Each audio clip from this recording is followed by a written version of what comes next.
Welcome back, my duelist friends. Casual Duelist here, and you probably heard it earlier today. My voice is starting to go a little bit again. Um, I don't think that's going to be, fixed until this weather kind of just chooses to warm up, as opposed to cold, warm, cold, warm.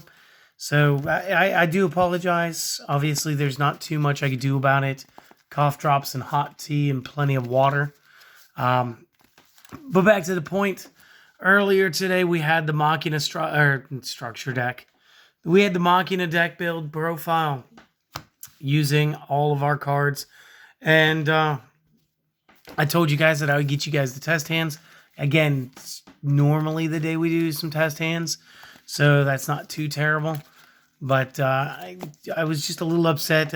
Something went wrong on my side, and I thought I had videos going up at a normal rate, and they were not. So, just real quick before I actually start flipping cards and doing some of these like little test draws, a big thing with the Machina deck, you want to go second. You want to be able to break through a board and see about building as much as you can, and that's kind of like the basics. So, we're gonna start with redeployment, soldier. Radiator and gear frame. Not a terrible start. Obviously, we don't have anything to deal with, a crazy amount of monsters. Like, it would have been great if we'd have got Geki. Okay.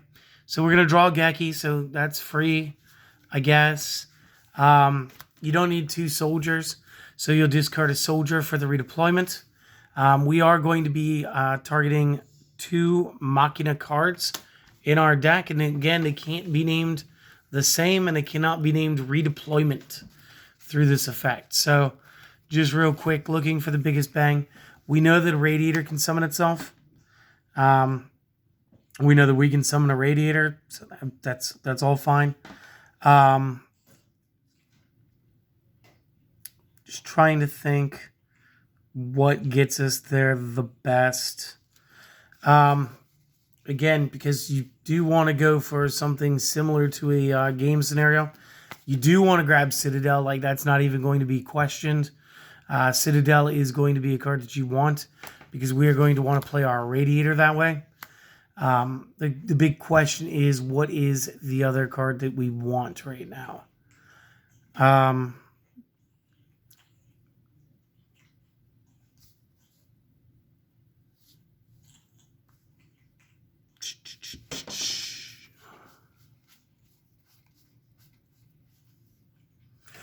I mean, I guess we could go with an Air Raider. We could go with a Megaform. Megaform could be cool.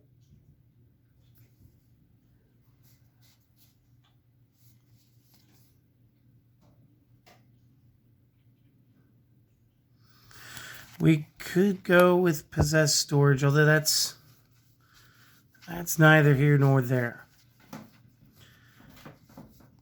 It's a little confusing to me. It's like when you don't have any like really great choices.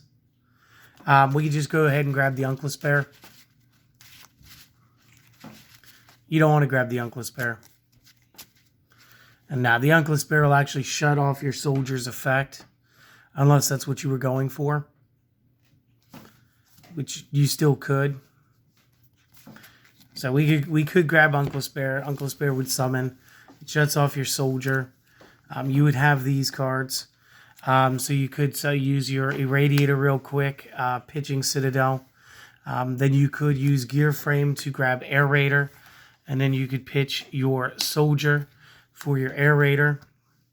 And then you could use your Irradiator to play back a soldier by destroying itself. And when it does, Citadel will jump to the field. And just real quick, just a rough tally on damage. 36, 66, and another 31. So, okay, that is a game scenario. There's one. I mean, it took me too long, I think, to realize what I was really trying to do was just do it. And again, like, I don't want to say Raigeki is going to be big thing to get you where you want to go. But like, if you can't just outright break the board, the extra deck is built to just help you kind of get into some sustainable plays. Again, we had 5 different names there at the end of the turn. So you easily could have played a Saryuja play. And then you would have been like Saryuja plus Citadel or whatever you like. And then just, yeah, whatever. Seriously, whatever you like.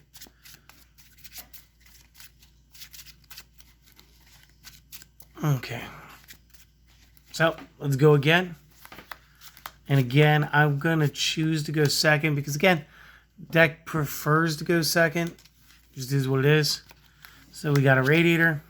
We got Deployment. We got Strike. We got Deployment. We got Geki. So I'm probably gonna use Deployment for deployment to just get as many cards as I can.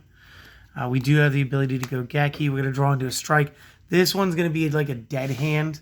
So this is one of the ones where you need to set up. And one of the best things I could think of just off the top of my head would be setting up in a way that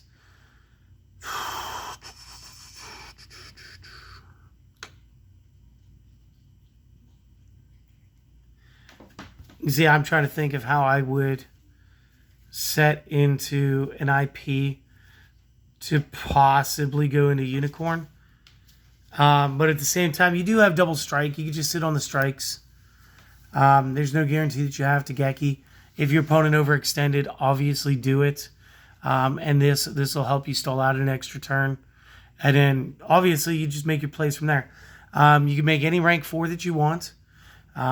Again, you could either drop the Irradiator for the deployment, or you could drop the deployment for the deployment. But in this case, we're going for longevity, so I would, let's pretend I'm holding those, do my deployment. I would already have that guy in the discard.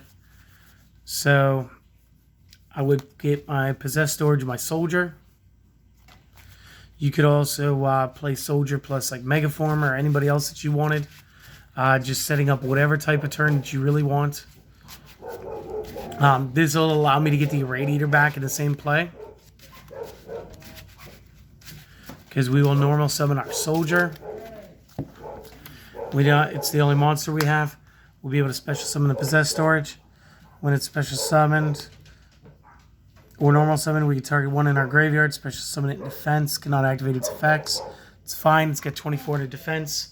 So again, you could go into any rank 4 Xyz rank 4 that you wanted. You could make the IP Masquerano now. You could go ahead and hold that, hold this, decide whether or not you're going to go into Unicorn, have your card to spin. You still have your 2 strikes. And so even though we went second, it still wasn't super bad. And it's about the first time where both test hands have actually kind of just gelled together. Real quick, I just kind of want to go over a couple of things. And it was the fact that like Trade-In was doing a lot of work, because between Irradiator, Megaform, and Aerator, you end up with 8 different targets for your trade-ins. So you got 3 trade-ins, so there's 3 draw 3s. Plus you have the deployments, which are tutors, which allow you to add 2. And it's kind of more of an equivalent exchange of 2 for 2 here. Same as the trade-in would be, because you're activating the spell, plus you're using something as your material to get to 2 cards. So really, it's like the unselective draw 2 and the very selective tutor 2. Again, there's so many ways to get to the Citadel. Favorite way is literally just Gear Frame. Anytime that you could just normal summon Gear Frame, you're in a good position. And again, putting him in the discard pile comes right back to you could do it off the deployment and pull these guys. These guys are generally how I end up juggling my Citadel. I could do it on my own turn with a Radiator. I do it on my opponent's turn with the Aerator. The dogs are spazzing. I do apologize if you hear all that. But there's so much interplay. And the other real big thing is, like, if we go through this, we can go ahead and it's like everything in the left is something that for sure came in the structure deck. So if you guys did buy 3 copies of the structure deck, they may not all be the same rarity. as what I'm showing here. But you will end up with a good majority of this deck. Whoop, I put the trade in the wrong spot. Do do do do do do do do do do do. Yeah, so right there, most of my deck is actually from a structure deck. So really, if you'd spent $30 back then, you're looking at trade-ins, Monster Reborn cards that everybody had. These were out of Blazing Vortex. You could get these with structure decks. You got this with a structure deck. Like, very easy. The big money stuff, I think, is just in my extra deck. And again, they reprinted these in the maximum gold. So you don't need the tin variants or anything like that. Utopia's been printed enough times. Lightning got reprints. So a lot of it is... And again, I think it's between Zeus and Goddess as the two most expensive cards for this. But a lot of this deck can be played tactically. It all is going to depend on what the opponent currently has in front of you. And that's going to dictate which routes you're going to want to take. And most of this is pretty self-explanatory and linear. But yeah, guys, that's it. I got nothing else. I don't have too much more voice, so I'm going to go ahead and let you guys go. I want to thank you guys for stopping by. It's a pleasure as always. If you guys want to support the channel, go ahead and hit that subscribe button. If you've already done that, just keep coming back. Keep watching. I'm going to keep making the videos. You keep enjoying them, and together we'll keep growing this channel of ours, all right? I'll see you later, guys. Peace.